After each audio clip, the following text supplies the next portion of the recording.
Listen to this testimony. I finished shooting my bits in that job.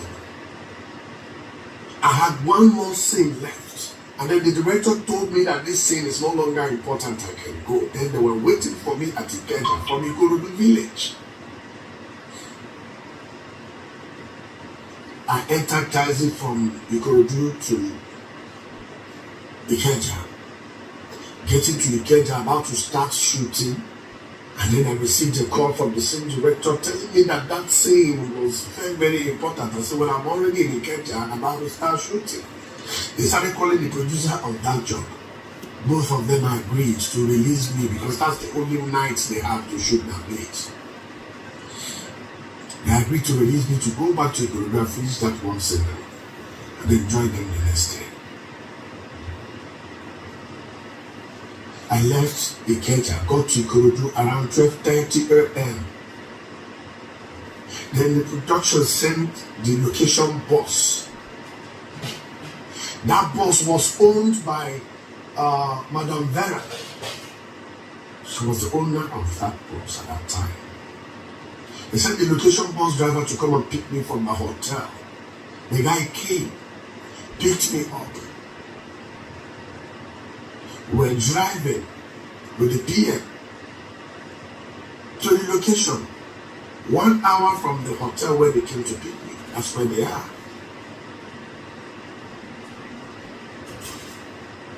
Then as we were driving, the driver saw about 3 men that were discussing and, in the middle of the road, just beside the road.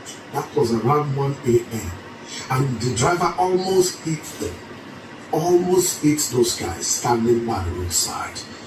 Then I heard one of them hit a car with, Yoruba language. Kilo worry about boy. That was what the guy said. Kilo worry about boy. That's all. And the driver matched the brake. I jumped down from the vehicle. I was calling myself, where are you going? You went to them. Why did you hit my car? Why did you hit my car? The guy said, you were trying to bring us down. Before you know, the guy hit those guys. The driver hit those guys down. One of them, he fought one of them, hit the guy down. The guy stood up, he hit him down again. And then the other guy said, no, you can't go anywhere. You cannot just come from nowhere and decide to fight and beat us. Who are you? And they held him, so I had to come down to come and intervene. And then I was talking to them, said, okay, leave him, leave his clothes. We'll talk about it. Let's discuss what is the problem. My brother, why do you have to come down to come and fight this? As I was just talking, the guy jumped into the vehicle and zoomed off. This driver zoomed off, leaving me behind. So the one of the guy that he hit decided to jump through the window. Then they both started dragging the bus. As they were dragging the bus, the driver picked up a Coca-Cola bottle in his car and cracked it on the gear, then stabbed the man. The man fell out from the window and fell outside and stabbed. This driver zoomed off. These people now turned on me, 3 of them. Then I wasn't even a movie star. I was just an upcoming artist. They dragged me to a nearby uncompleted building. These guys started beating me with all manner of weapons, metal, and wood, everything. I was begging, practically begging for my life. These guys bruised me everywhere, my head, blood everywhere. They were beating, they beat the hell out of me that day. As they were beating me, I was begging and they were beating. And one spirit just said to me, if you keep begging these people, they're going to kill you here. Then I had to go back with full force and slam my head on one of them's stomach. Both of us, we fell out of the building. I fell on the other side of the road. Then I took off. As I took off, they started shouting, "Holy, holy, holy, holy," at that middle of the night. Holy, holy, holy, holy, holy. And when I looked in front, I saw people coming out from their cave or wherever they were seated or something. Boys that were smoking weed. They were falling out from work, a lot of people in the Ikorodu village. So as I was running towards them, I kept praying in my mind. I said, Holy Spirit, tell me what to do. Holy Spirit, save me. And instantly a word, an idea came on me. Then I started repeating what they were saying. I started shouting, Ole, Ole, Ole. As they were shouting, Ole, I was also shouting, Ole, Ole. So the guys in front that came out to attack the Ole got confused. As they saw me shouting, Ole, Ole, Ole. So they all were looking at the front. And then I zoomed past them. As I ran past them, I ran to a certain stage, and then one spirit said to me, they will come after you with a vehicle. Then I had to run into the bush. I ran into the bush, then I started calling the director, make our voice. I said, please, look at my condition. Send people to come and pick me. I am stranded. They want to kill me. So instantly, they sent a vehicle that came to pick me. And when the vehicle picked me, we got to the location, lo and behold, the driver was not even there. He has parked the vehicle and left because he knew what he did. He ran away.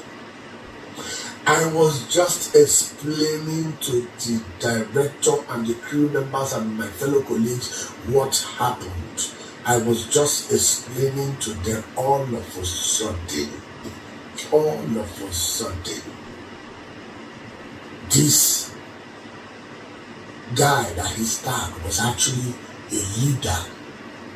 This guy that he stabbed was a leader of OPC at that time at Ikorodu. Then they chattered Okada. We saw over 40 Okada, each was carrying somebody. They all came armed with gun. They were barrel. They were shooting randomly at us. We all ran into the bush. Me, Mike Ezonye, Choma Chukwuka, we were all in that movie. That night, all of us slept inside the forest. With Mike will go, Benedict, are you okay? I said, yes, I'm fine. Where are you? Are you okay? Yes, that was how we were reaching out to each other all through that night till morning. We all slept inside the thick forest. They beat the villagers that accepted us. They beat the hell out of them that night. We slept inside the thick forest, and we came out in the morning to go to the hotel and all that. And then they had to call the police commissioner, had to get involved and all that before the matter was resolved. So, when you are embarking on a certain job, you have to be extremely careful. You have to be extremely careful. There was a particular job I did with Junior Pope in Umaya.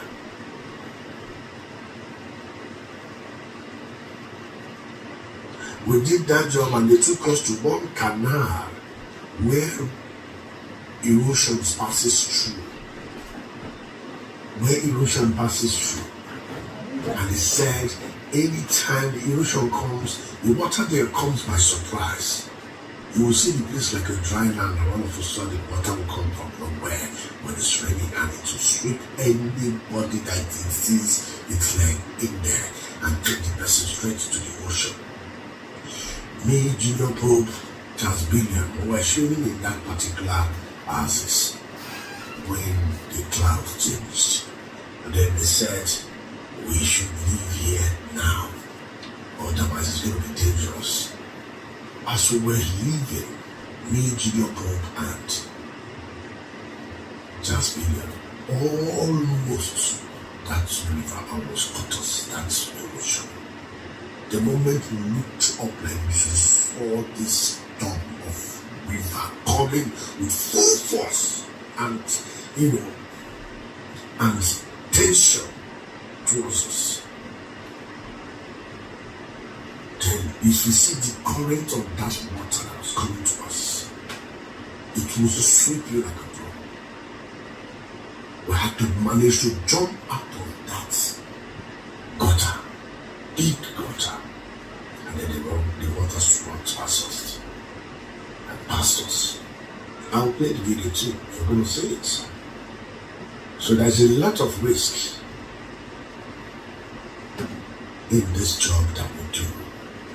So I am talking to the younger generation. Please, if you are taking any job, please do your investigations very well.